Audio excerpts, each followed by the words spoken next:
Shalom warga kerajaan.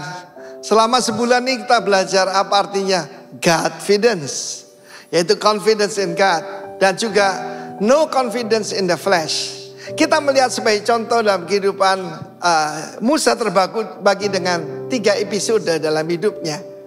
Menarik sekali karena Musa ini adalah the Christ-like man, seorang nabi sama seperti aku. Dialah yang harus kamu dengarkan. Waktu lahir mau dibunuh, Kristus juga seperti itu waktu di Bethlehem, dan kemudian melakukan mujizat yang luar biasa. Karena kedua-duanya saudaraku adalah tidak ada confidence pada diri sendiri. Nah, kita lihat sebagai contoh terbagi dengan 3 episode. Dari usia 0 sampai 40 dia terdidik dengan segala hikmat Mesir. Bahkan kita tahu ada pencapaian yang luar biasa pada Nabi Musa ini. Dia jadi ketua proyek, kepala proyek daripada 2 kota, Ramses dan Thebes. Dan dia memenangkan peperangan-peperangan paling hebat, terutama kepada Ethiopia, ya. Pada Ethiopia yang punya ya tentara luar biasa. Mesir memenangkan dan jenderalnya adalah Moshe atau Musa. Tetapi saudaraku, itu membuat orang punya self confidence yang sangat tinggi. Dan pada waktu dia sudah dewasa, ya, orang dewasa itu usia 30 ya, maka dia baru sadar. Dia seorang yang bersunat dan dia orang Ibrani, orang Yahudi ya. Dan dia tahu bagaimana dia begitu punya panggilan untuk menjadi juru selamat ataupun pemimpin dari bangsanya. Dan ketika dia melihat ada 2 orang bertengkar, dan kemudian saudaraku, sebelumnya dia melihat bagaimana bangsa ataupun ada seorang mandor Yahudi yang menganiaya orang Israel. Dia bunuh saudaraku. Dia kan jagoan, dia jenderal. Tetapi ketika dia mau menolong 2 orang Yahudi yang sedang bertengkar, dia bilang, apa kamu mengangkat dirimu menjadi hakim dan pemimpin atas kami?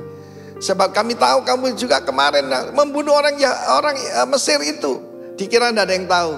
Dan dia takut, dia melarikan diri. Karena murka daripada Firaun, dia melarikan diri saudara.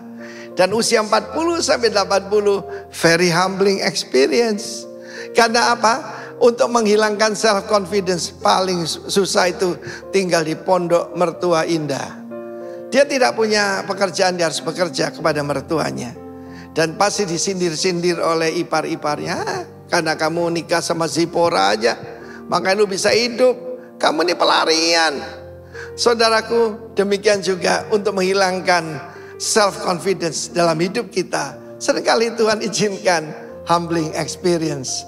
Dan pada waktu Tuhan menampakkan diri di dalam the burning bush, belukar yang menyala, dia seorang yang gagap, terlalu banyak dibentak mungkin ya, terlalu banyak dikata-katai. Dia tidak punya lagi confidence. Tetapi dari usia 80 sampai 120 dia menjadi hamba Tuhan yang luar biasa. Tongkatnya menjadi tongkatnya Tuhan. Ini bicara tentang yaitu authority. Ketika dia melemparkan tongkat itu disuruh Tuhan jadi ular, dia ketakutan. Tetapi disuruh memegang ekornya. Tidak ada orang nangkap ular pegang ekornya, pasti nanti digigit kan. Tetapi dia belajar confidence. Dan selama hidupnya, cuma sayang pada akhir hidupnya, pada waktu episode terakhir usia 120 tahun, Tuhan berkata, berkatalah pada batu karang itu, kepada batu yang besar itu, supaya mengeluarkan air. Dia memukulnya 2 kali. Haruskah kami, yaitu dia dan Harun, mengeluarkan air bagi kamu, hei bangsa pemberontak? Ketika saudara marah, otakmu tidak lagi bekerja, dan dia ditolak untuk masuk, yaitu tanah perjanjian. Dia cuma boleh melihat, tapi tidak boleh masuk. Ini sesuatu yang menakutkan buat saya.